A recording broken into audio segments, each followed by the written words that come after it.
The following fanfic is rated R for blood and gore, brutal violence, use of drugs and alcohol, strong language, and sexual themes. Although certain words will be censored in this reading, many dark and disturbing elements will still be present. Viewer discretion is advised.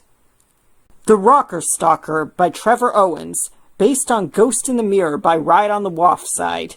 Episode 1, Life. As the morning sun rose to fill the bedroom of a rock star's penthouse, Hilda and David slept quietly until the alarm went off. Hilda woke from her slumber and rose from the bed, turning to the alarm as Twig hopped onto her lap. "Hey, boy," Hilda said as she pet the deer fox. After Twig hopped off Hilda's lap and went back to sleep on the far end of the bed, Hilda got up and prepared herself for the fourth day of work as she noticed the clock reading 6:02 a.m., while replacing the current clothes she wore with the work clothes for the zoo. Hilda then noticed a sleepy David, who was now starting to grow a beard, and smiled for a moment before she walked to the door to leave the bedroom. "Hey!" a familiar voice alerted Hilda to turn around to see David awake. "Awake, sleepyhead?" Hilda smirked, while David tried to get up and fell back into bed due to laziness. "Yep, I'm alive and I'm still tired. I'm not too big a fan of that alarm, but it has its purpose." "Agreed. The only time I get to wake up fully rested is on the weekends. Anyway, I'm heading out to work like usual," said Hilda, who then opened up the bedroom door and began to walk out. "Don't hurt yourself while I'm gone." David then looked at the open door and smiled. "I won't," replied David. Hilda then went down the stairs, placed food into Twig's bowl, grabbed her car keys, and went down to the parking space to find her car sitting there. Hilda unlocked the door, entered her vehicle, and relaxed for a moment. Closing her eyes and taking a deep breath before placing the key in the ignition, she started up the car and looked at the small CD collection she had with two choices in particular that had her interest, either Low Roar or Solar Manor. "I think I've listened to that album more than enough times already." Hilda looked out the window after saying her thoughts of wanting a new Sound of Instruments to play in the car. Hilda then chose the Low Roar album to get a new sense of sound, placed the CD in the player, and began to drive to work as I'm Leaving played. As the blue-haired adventurer drove through Trollberg to get to her place of employment, she saw a city waking up like clockwork to prepare themselves the same way as her. Get up, get dressed, and work from 9 to 5, although 7 to 5 in Hilda's case. Hilda continued to drive through town and she noticed a billboard for Solar Manor's upcoming tour starting in Trollberg and going all the way to California, and she smiled after driving past it while other drivers went past her. As the song started to conclude and Hilda arrived at the zoo, she turned off the engine of the car and looked at the zoo. "Well, let's do this. Just another day at the office." As Hilda clocked in, she began to look around the zoo to see if everything was fine while others arrived and clocked in. After Frida left for her political campaign, Hilda offered jobs to others who are passionate about the world's mysteries and the creatures who live among the norm just as much as her, despite her love for those creatures never being matched. Before Hilda could go inside her office and begin to work on the mountain of paperwork that had been brought before her due to Frida's departure months ago and the new amounts piled on top of it, Hilda was greeted by an old friend. "So, how's all the paperwork?" Alpha said sarcastically. "Well, Alpha, it's been hell. I don't know how you can all deal with this kind of stuff so often," Hilda remarked as she placed Alpha on her shoulder and began to walk towards her office. "Doing paperwork is in our blood, really. I would be surprised to see one elf who doesn't like the notion of paperwork." "I can say the opposite for humans," Alfred said. "Maybe one day I'll end up turning into an elf because of the amount of time I spend at the desk figuring out the budgets, plans, future guest and party tours, everything. Not to mention the new crew looking after you all. They've been treating you well, right? Just to make sure," Hilda said, and then sighed as she entered her office. Alfred then jumped on the desk and noticed all the paperwork on the right side of the desk, which looked like a tower for his size. "Oh my!" Alfred said as he stood on the desk, looking in awe at the mountain of papers. He had sympathy for Hilda. "Yep, I always wondered what Frida did while I was out there. Now I know." Hilda then noticed Alfred's more concerned look and then thought of a way to bring some light to the situation. "Hey, at least I don't have to clean up after deer foxes anymore," she said. The two of them began laughing until one of the new zoo members entered the office. "Miss Falkenberg?" The new employee with the name tag Jack asked. "Yes, Jack?" Hilda then said with a direct look like placing her hand together. "Any new tasks or the same ones as like usual?" Jack said while scratching his head. Hilda then looked at a clipboard of tasks for everyone and looked at Jack's list of tasks such as taking count of inventory and looking after the wafts. Same ones. You should know this, Hilda said as she placed the clipboard down. Jack then stopped scratching his head while Hilda grabbed some paper and wrote down Jack's tasks and handed it over to him. Don't worry about it. Here, same ones like usual, Hilda said when Jack took the paper. Thanks. Also, good morning, Jack said with a kind gesture as he left the room and left Hilda and Alpha in peace. Hopefully the new folks can put up a great job like what you did before Frida left, Alpha said. Hilda then looked back at Alpha. Yeah, I hope so. They have the same care for these creatures as me, so I trust them. But if they were lying and hurt them, then they're not going to like seeing me angry at all, Hilda said in a serious tone. Well, Alpha, I'm going to do all of this paperwork. I'd suggest going back so you won't be bored, said Hilda when she placed the first paper in front of her. How about I help out? We could work together like the old days, and you'd have company for a while, Alpha suggested. You know what? That's not a bad idea. All right, let's get started, Hilda implied as the two began to figure out the mountain of paperwork. Later that evening, at the penthouse, a phone rang through the house, and David ran to pick up the call. Hello? Asked the rock star. David, hey, what's up? Dude yelled while David laughed at the loud response. Nothing much, really. I assume this is about the toll in 2 days? Asked David. Yep. Also, hi, Nessa added, giving David the indication they entered a group call. Hey, Nessa, David replied as he heard the cheers of all the band members on the phone. All right, David, fun time is over. You need to get yourself ready because we're going to show up at your place tomorrow to meet up, and then everyone will go to the hotels like usual, Tim said, entering the conversation. To get everyone, the crew here without delay or problems? Sounds like a normal day in the office, David replied as he then went into the kitchen and looked in the fridge to grab the jug of milk. Yep, and like always, if you're going to go crazy on stage. That means stay on the stage, especially if you're holding an instrument. I'm talking to you, Ahmed, Tim remarked. I break one rib diving off one stage, and you never let me hear the end of it, Ahmed retorted as everyone other than Tim began laughing. David poured himself a glass of milk with the phone on his shoulder. Ahmed, you climbed the rafters all the way to the ceiling. It was a 20-foot drop. You should be glad you broke only one rib, Tim added, with the crew still laughing as David placed the milk jug back in the fridge. Quiet, everyone, Tim angrily said, and the crew became silent. David then stopped moving and waited for the next sound to come from the other end of the call. All right, so this is like the usual business. It'll only be the second time we came to you since you moved into that penthouse, but it'll still be like last time. We show up, we hang out, as you all like to do, and we get into our beds in the hotels while you sleep in your own with Hilda like always, Tim remarked. How is Hilda anyway? Nathan asked with curiosity. Paradise like usual, David replied and smiled with the thought of Hilda in mind. Oh, how sweet! You know, since the tour begins in Trollberg, you should bring her along with us, Nessa suggested, and David's smile turned into a bit of skepticism. No, she's the manager of the zoo, and she's got all this paperwork and such. She sometimes brings it home and works on it for the rest of the day before sleeping, said David as he walked back and forth through the penthouse's living room. Well, since we're starting on Saturday, maybe she could join us for one night and then go back home, Nathan recommended as David continued to pace back and forth. David then took a drink of the milk. Maybe.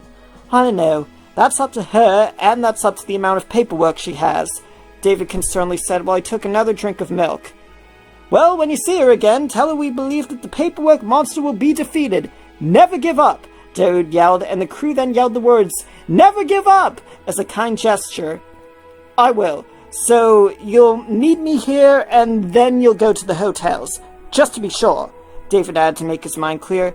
Yes, Tim said. All right, I'll see you then. Good night, David said as he hung up and placed the phone down back on the counter, then finished the glass of milk and walked towards the kitchen sink. David then heard the front door opening and walked over to it after placing the glass into the sink. Hilda finally came home. Feeling tired and weak, she lied on the door, slid down, and then sunk onto the floor with her eyes closed. Hilda? David asked. Hilda then looked up to see David and replied with a small smile and tried to get up but failed. David then quickly walked over and offered a hand to pull Hilda up. You okay? David said as he pulled his partner up and placed his arm over his shoulder. Yeah, I'm alright. I never knew that the papers would be my worst enemy. Out of all the things I've been through, such as climbing mountains, dealing with world-ending situations, this and that, the paperwork would take me down, Hilda tiredly said and laughed as David carried her to the chair and placed her there. How much did you have to do this time? David asked as he kneeled, and was now the height of the chair. Well, to Alpha it was a tower. To me it was like, hours of placing the right words in the right places and in the right boxes? Did I mention hours? Hilda lazily added, and she sunk her head into the chair. David then looked away for a moment, thought about the suggestion the band made, and looked back. You know what? I've got an idea, David proudly remarked as confidence boosted to 100%. What? What do you have in mind? A way to find a secret superpower that just makes my delusions of paper disappear and file themselves? Hilda sarcastically smirked, and David began laughing. Hilda then joined the laughter with a few chuckles. No, but that is pretty funny, hun, David remarked as he smiled. It's about the new tour. How about you come with me and let loose for a bit? It could relieve all the stress and such, David asked. Hilda then looked directly at David after he gave the idea. No, David, that's crazy. I know it'll start on Saturday and all, but come on! Sometimes I bring the work to home and I don't really get to do much. Then when I go back, more is added to the count. I don't know how Frida managed to do it, but she somehow did, Hilda said. I know that. I mean, since we're starting in Troberg, you could join us for one night. You could let loose for one night, and then the next day you would be recharged after getting the rest you deserve for sure, David combated. Then I'll be alone while you travel around the world. Though I got Twig, so I guess I won't be alone technically, Hilda said. She closed her eyes to rest for a moment. Yeah, that happens, David sadly added, and then looked away. Hilda then opened her eyes and saw a disappointed David and began to think about what she would really want. Plus, it would be just one night, and the next day things would go back to normal after the wanted rest. Hilda then sighed as the thought of the idea of delaying the future mountains of plans, tour plans, budgets, and everything she could imagine lingered. You know what? If things go well tomorrow, I doubt it really, then sure, Hilda said, and David turned in amazement.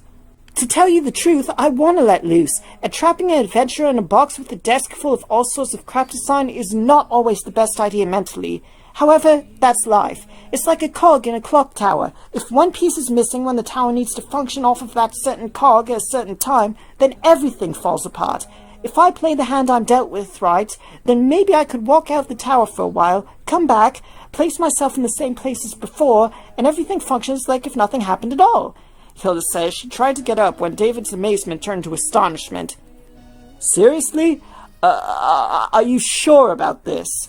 Said David with cautious optimism when Hilda got off from the chair. If you don't want me to go, then don't give me any ideas, Hilda smirked as she placed her arm around David's shoulder due to her weakness from being tired.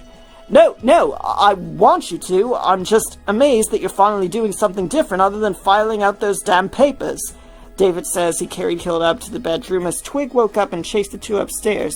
Hey, Twig, David took good care of you? Hilda said with curiosity, despite her tired expressions. Twig then nodded, and David smiled. Hilda smiled in response to Twig's nodding when the two entered the bedroom. Hilda then took her arm off of David and then slowly walked over to the bed and then fell on it. Also, I forgot to mention this, but the band is on the way here tomorrow, David smirked as he lay down onto the bed. Really? Hilda said. Yeah, it'll be the second time they showed up to my doorstep for a tour, but since we're more experienced with the plan, things will work out. Or at least I hope it will, David says. He became a bit more concerned with the possibility of things going wrong. It'll go well. Trust me. You have my vote of confidence, Hilda replied as she then rolled over close to David. Ha ha ha, yeah. Also, the band gave a cheer for you to never give up on the work stuff, David smirked as he placed his arm over Hilda's shoulder. Huh, well, tell them I said thanks, Hilda happily said. Yeah, David replied as the two lay down on the bed together. Twig then jumped up onto the bed and walked over to Hilda, and she hugged Twig. Hi, buddy. It's so good to see you, Hilda said to Twig as he licked her face like he always did for years. David then separated from Hilda and rose from the bed. I think I'm going to get everything turned off and we can all go to sleep, he said. Wait! Hilda yelled as she shot up from the bed, and Twig became confused. What? David said with confusion. Hilda's quick anxiety turned back to laziness. I'll have to clean myself up before I go to sleep. Shower and all, Hilda reminded herself as she rose from the bed and walked over to the penthouse's bathroom. Actually, instead of going to sleep, maybe we could watch a movie or something. You just got back home, so you should probably relax before going back to work again tomorrow, David suggested as he went back to the bed and lay down again. Well, what do you have in mind? Hilda asked. Alien, perhaps? David asked as he raised his eyebrow.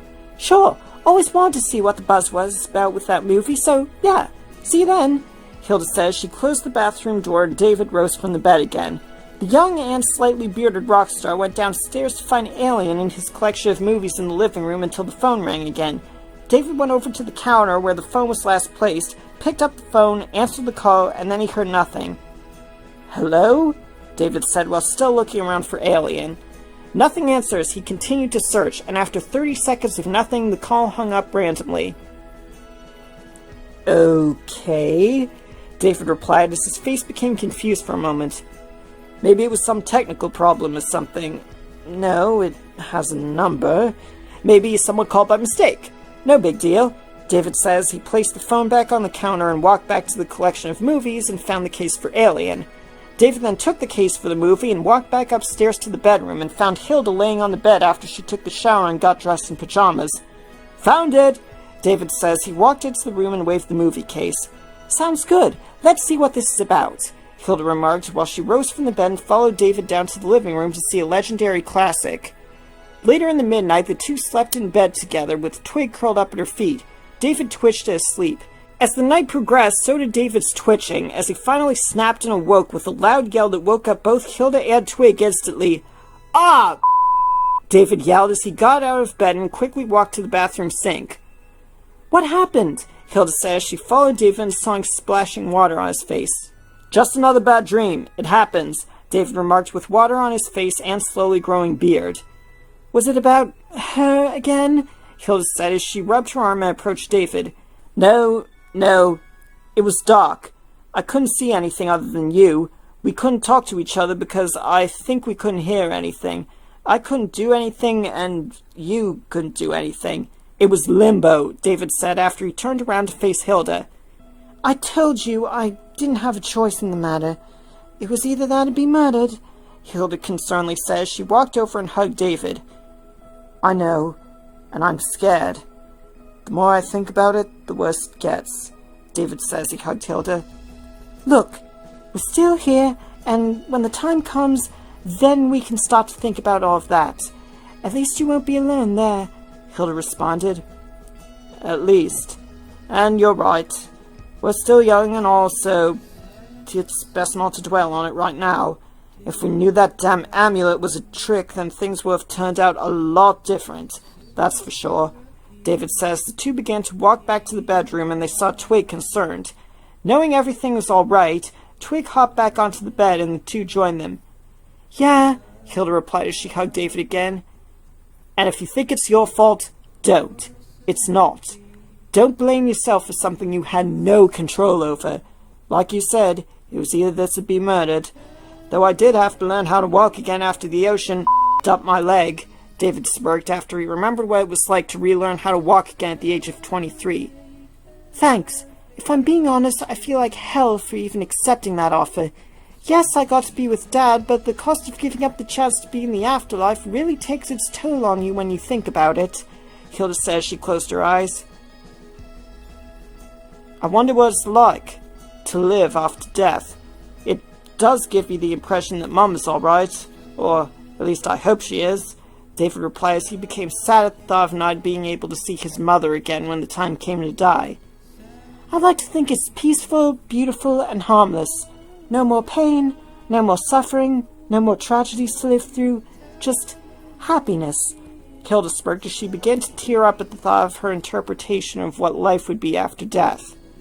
Yeah, that's a good way of putting it, David said, and then noticed Hilda becoming more sad. David then turned over to face Hilda and hugged her to bring a sense of calmness. Twig noticed Hilda's sadness and then crawled under David's arm to get to Hilda. She then saw Twig and accepted the offer of comfort from both of her companions. After becoming calm and then regaining composure, Hilda then looked up to the ceiling of the bedroom. We should go back to sleep. Like I said, when the time comes, then that's when we can start thinking about all of this, Hilda said, and she then closed her eyes to sleep. I love you, Hilda said as she fell asleep. David then noticed Hilda asleep and prepared himself to go back to sleep. "Love you too," said David. After sharing the difficult discussion, David fell asleep with Twig joining soon after. He went back to his spot at the far end of the bed. When Hilda made the decision to doom herself and David to the world of Limbo, David didn't think about it at first due to him being happy that he was alive, until he realized that life after death would be nothing thanks to the forced decision made by Hilda. Nothing. Of course he would have Hilda with him, but the possibility of there being no sound or anything at all, or the knowledge of never being able to see the past relatives and friends who died along the way began to take a toll on David's mentality. The thought of never seeing his mother again was the worst part. So much so that it began a series of nightmares that progressively got worse throughout the months, like if David was somehow reliving former drug years but without the substance abuse. As for Hilda, she didn't think about the ending for her life much, but when she did, it always left her more depressed and regretful than anything. Despite her wishes for the afterlife to be peaceful bliss, the answers to her theories would never be answered due to her giving everything up just to be with her father for a single moment. Just a moment of happiness and closure at the price of living in limbo after the body gave up functioning. Even if it was a long time since the choice, it still took a toll on the two lovebirds. For the rest of the world, time would move forward after life for them. For Hilda and David, time would freeze over and never tick again.